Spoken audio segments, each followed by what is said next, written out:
Hi, நான் உங்கள் ஞானம்பாட்டி. இது 15வது வீடியோ.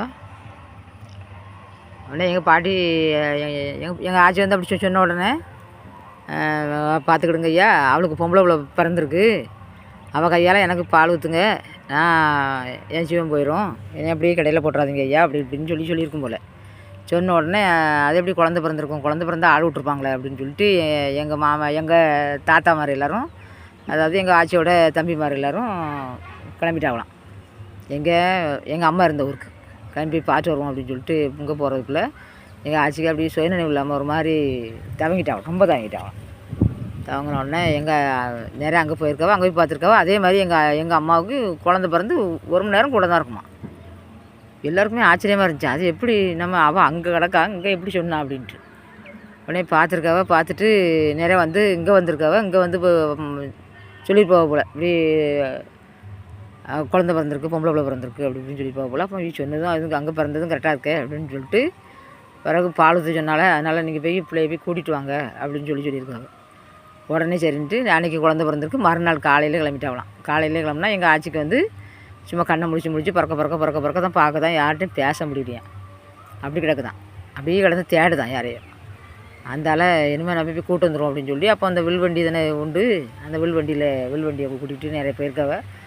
போய் மூலகரில் எங்கள் அம்மா இருந்திருக்காவ, அங்கே போய் எங்கள் அம்மாவை வண்டியில் ஏற்றி வச்சு, பிள்ளையும் ஏற்றி வச்சு, மறுநாளே குழந்த பிறந்த மறுநாளே ஏற்றி வச்சு நிறைய கொண்டு வந்திருக்காவ. கொண்டு வந்து ஒரு செம்புக்குள்ளே என் கையை உள்ளே முக்கி சும்மா வாயில் வச்சுருக்காவ.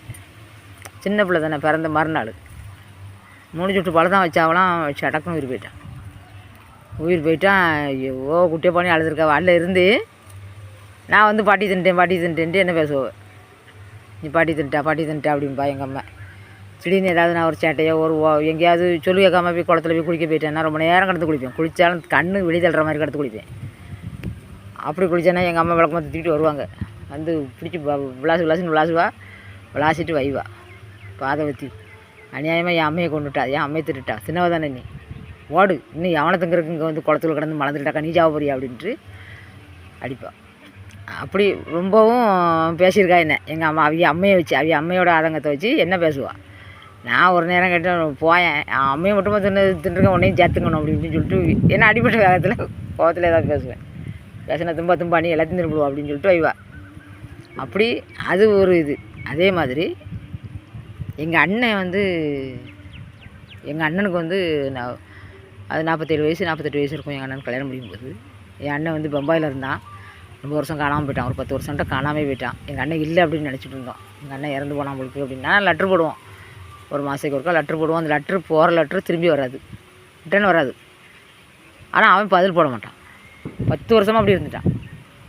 நாங்களும் என்னடா இப்படி காங்களேன்ட்டு எங்கள் அம்மையும் கிடந்து அழுது பார்த்தா, ஏன் இப்படி இருக்கே, இப்படி எப்படி இருப்பான், அப்படி நம்மளை பார்க்காம இருப்பானா அப்படி இப்படிலாம் யோசித்தா கடைசியில் 10 வருஷம் கழித்து எங்கள் அம்மையே இங்கேருந்து நான் பம்பாய்க்கு போகிறேன். அப்போ எங்கள் தம்பி, எனக்கு இளைய தம்பி, சின்ன பையன், எத்தனை வயசு இருக்கும், 1.5 வயசு 2 வயசு இருக்கும். எங்கள் அண்ணனை தேடி போகும்போது, எங்கள் அம்மா போகும்போது எங்கள் அப்பா எவ்வளோ சொன்னா, நீ போக வேண்டாம், உனக்கு படிப்பும் கிடையாது ஒன்றும் கிடையாது, எங்கே போய் என்னத்தை விசாரிப்பா, எந்த பஸ்ஸில் ஏறி போவா அப்படி இப்படின்னு சொல்லிட்டு, நீங்கள் என்ன பஸ்ஸு மட்டும் ஏற்றி விடுங்க, நான் போயிடுவேன் அப்படின்ட்டா. எங்கள் அப்பாவும் பஸ் ஏற்றி விட்டுட்டு வந்துட்டாவ. வந்து எங்கள் அம்மா ஒரு வாரம் 10 நாள்கிட்ட எங்கள் அம்மா வரவே இல்லை. எங்கள் அம்மைக்கும் எங்கே இருக்கான்னு கேட்கவும் முடியாது, வாங்கவும் முடியாது. எங்கள் அம்மையும் காணோம். எங்கள் அப்பா என்ன சொல்லிட்டாவ, உன் அண்ணனும் போனான், உன் அம்மையும் போயிட்டா, அந்தால இனிமேல் உன் அம்மையும் வரமாட்டா போ அப்படின்பாவ. எங்கள் தம்பியை வச்சுக்கிட்டு நாங்கள் கிடந்தோம். கடைசியில் 47 வயசு இருக்கும் எங்கள் அண்ணன், 47 வயசு. அதுக்கு பிறகு பம்பாயில் போய் 10 நாள் அங்கே கிடந்து எங்கள் அண்ணனை தேடி பிடிச்சி கையோடு கொண்டு வந்துட்டான். எங்கள் அம்மா போகும்போது நாங்கள் கேட்டோம், எம்மா எப்படி போவோம், உனக்கு வாசிக்க கூட தெரியாது, பஸ்ஸு கூட வாசிக்க தெரியாதுமா, படிப்பே கிடையாது, உனக்கு எப்படி போவோம், மதுரைக்கு வழி வாயில் போயேன் அப்படின்னு சொல்லிட்டு நான் போய் பார்த்து வந்துடுவேன் அப்படின்னு சொல்லிட்டு எங்கள் அம்மா போனது. நாங்களாம் சின்ன பிள்ளைகள் இருப்போம். சின்ன பிள்ளை எனக்கு அடுத்தாக்க 2 தம்பி. ஒரு தம்பி பிறந்து 4 வயசு 5 வயசு இருக்கும் அந்த பையனுக்கு. என் தம்பிக்கு, சின்ன தம்பிக்கு 1.5 வயசு இருக்கும். 1.5 வயசில் கையில் எங்ககிட்ட ஒப்படைச்சிட்டு போட்டு போனான். 10 நாளாக போய் இருந்து எங்கள் அண்ணனை கூப்பிட்டு வந்தான். அதுக்கப்புறம் தான் எங்கள் அண்ணனுக்கு இங்கே கூட்டிகிட்டு வந்துட்டா.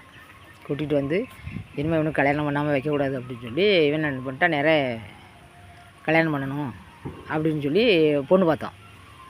அப்போ எங்கள் அண்ணனை கூட்டிகிட்டு வரும்போது எத்தனை வயசு இருக்கும், 30 வயசு போல் இருக்கும். ஆமாம், 35 வயசு இருக்கும் கூப்பிட்டு வரும்போது. கல்யாணம் முடியும் போது எங்கள் எனக்கு 47 வயசு, 35 வயசு இருக்கும் கூப்பிட்டு வரும்போது. அப்போ வந்து பொண்ணு பார்த்தோம். பம்பாயில் யாருமே பொண்ணு கட்டி தர மாட்டேன்ட்டான். எங்கள் அண்ணன் இங்கே இருன்னா இருக்க மாட்டேன்ட்டான். எனக்கு அங்கே வேலை இருக்குன்ட்டான். ஏன்னா அங்கே தான் வேலை பார்க்கணும், அங்கே தான் இருப்பேன் அப்படின்ட்டான். எனக்கு அங்கே எல்லாம் பழகிட்டு அப்படின்னு.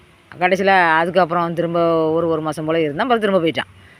திரும்ப போய் தான் பிறகு நான் வரேன்னு திரும்ப போட்டு 35 வயசுங்கும் போது திரும்ப வரவே இல்லை. அப்படியே கிடந்துட்டான். எப்போ பார்த்தாலும் அவனை தேடி போக முடியுமா அப்படின்ட்டு எங்கள் அம்மையும் அப்புறம் லெட்ரு போட்டாச்சுன்னா நான் என்ன வரும், லெட்ரு வரும் 2 மாதத்துக்கு ஒருக்கா 3 மாதத்துக்கு ஒருக்கா ஒரு லெட்ரு வரும். எங்கள் அம்மா நான் செத்து போனேன்னு கூட லெட்ரு எழுதியிருக்கா. அம்மா செத்துட்டான்னு சொல்லி லெட்ரு எழுதும்பா. நான் செத்துட்டா அம்மா இறந்து போனா அப்படின்னு சொல்லி லெட்ரு எழுதுவேன். அவன் அங்கேருந்து அம்மா நல்லா இருக்கான்னு சொல்லி லெட்ரு எழுதிடுவான். இப்படி கிடந்துச்சு. சரி, அடுத்த வீடியோவில் போடுற மக்களே.